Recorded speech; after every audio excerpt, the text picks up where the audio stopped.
好きなあの子に振られて飲んだ酒の苦さよやるせなさ泣いて飲んで初めて知った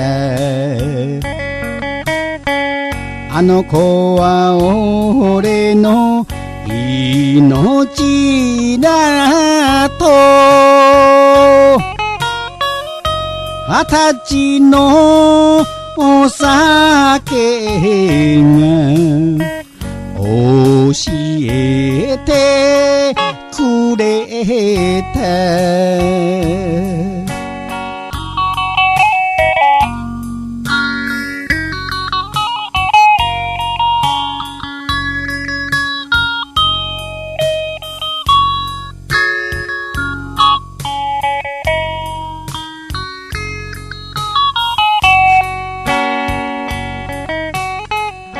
のんねをもかげ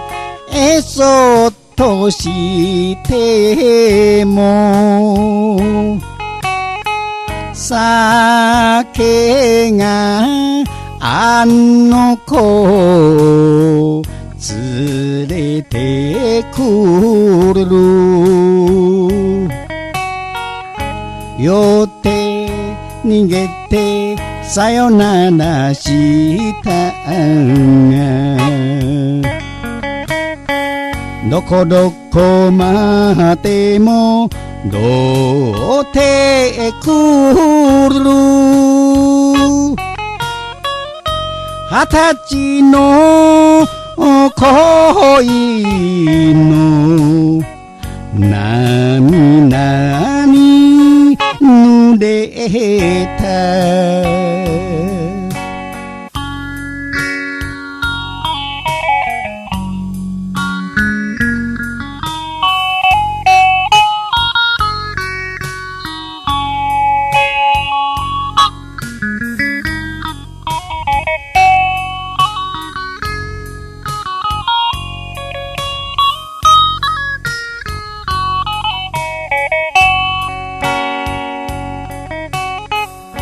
どこのどいつ